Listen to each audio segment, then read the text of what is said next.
I like that. And you tell it well. I like old things, old tools. I have a few tools from my wife's grandfather, from my wife's father. My father wasn't really mechanical, so it's mostly from her side. And I think it's neat. I like to think every so often when I fix something that was tricky, that they'd be proud of the fact that their tool carry on. And yeah, I like it. I watched this YouTube channel the other day. I'm looking. Ah, here it is. So this YouTube channel is called Great Idea. I don't know who this guy is or where he's from. I think he's Russian. Obviously, we won't watch this video. It's quite long.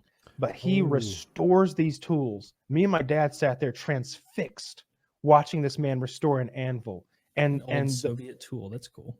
He goes to such great lengths to restore this anvil. It starts out like rusty and shitty, and like it's been used so much that the middle is like bowed in.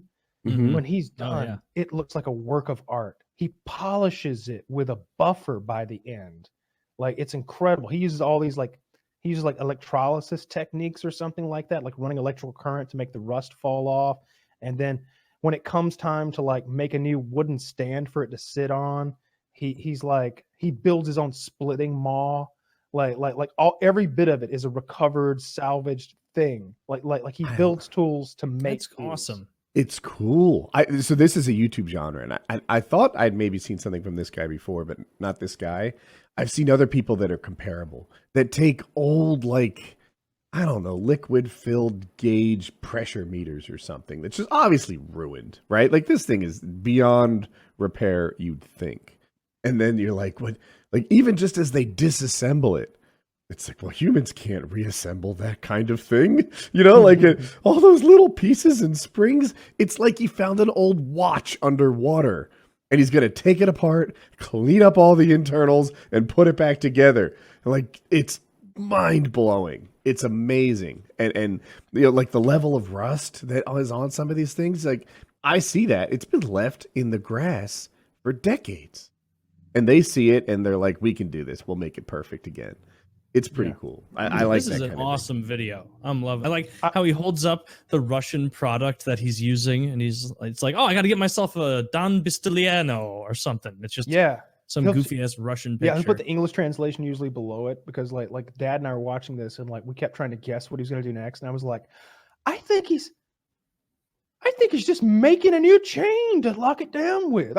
Is he going to cut down a tree to make the thing the anvil sit? Yep, he cut down a tree. Is he peeling the bark off now by hand? Yep, sure is. Dude, he really wants this anvil to be clean. When he's done at the end, like maybe, how much is an anvil, dude? If you skip forward to like the very end, there's I'm skipping around for people. Like 17 minutes and 55 seconds. You'll see what he ends up with, and it's beautiful. It shines. That's gorgeous. It looks brand new. It looks more than brand new. You can't even buy an anvil that looks like that. It's mirrored finished on the top, and it's like coated on the sides. And I don't know what that sharp thing that sticks out. That's like a big horn that you whatever that part of the anvil is called. It's all buffed and polished up. It's crazy. He does lots of restorations like this. It's 10 million views on this video. I really enjoyed it. You could buy 1,000 anvils. Yeah. Wow. I just got to the very end. I skipped like minute. And this thing is outrageous. Like you said, you can't buy that. Brand new anvils don't look as nice as that. Oh, no, custom anvil. Oh, I got to the end where he goes to this old rusty motorcycle. I'm very excited for the next video. Yeah, right. Like I want to see him work on that. Like I watched a few of these, and he starts with absolute junk, and when he's done, it looks better than brand new. Yeah, he seems like he is an engineer, a chemist, a handyman, and he's a real Russian woodworker. I would imagine so, because the title. I don't trust Russians on the internet anymore. You know what else is? I don't know who's a fibber. Where's that going? Machinery work. Like people who they're like, you know what? I need a nut, right?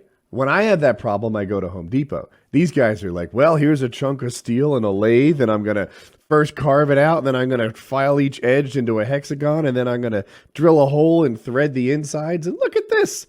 It's a perfect nut.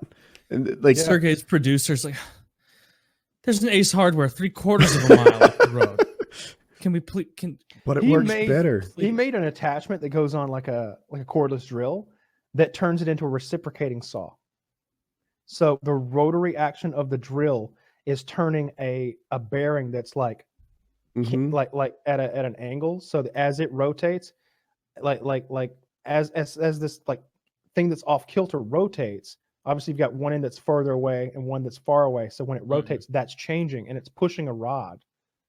And so the rod is pushing a saw blade. So he's like, and it's a fucking reciprocating saw. It's absurd. Like the guy's cool as shit. I have no idea what he looks like. I like that every time he does a close up of something, his fingernails are dirty as fuck. Like there's always like grease and grime on his hands and under his nails. That's how you can know that he's really doing it. You know, yeah, he's filthy. I feel like he was dirty when he started. I'm just flipping through one now. Guy has an old, rusted, ruined Zippo lighter. Doesn't even work properly. It doesn't open. I bet this turns out amazing. I can't wait to watch this 1902 grain crusher restoration. These are, I'm not really even joking. Like, these kind of videos are satisfying. They're fun to watch. Yeah. There is a term for it. Do something that I can't do. It's called competence porn. When you watch people who are just really competent at what they do. Yeah. It's pretty neat. I like when people are like manufacturing quickly, like those jobs where they're like shoot. Like those guys are cool. Sometimes they introduce 19 unnecessary motions to make it look like they're moving quickly. Watch how quickly I put an item in a bag. Dude, just put it in the bag, you asshole. Well, why? Like, you're acting like you're moving fast, but you're not. You're performing kung fu and swatting at imaginary bees when you could just take a thing and put it in the bag like any normal fucking person. Now I'm going to put orange in bag. I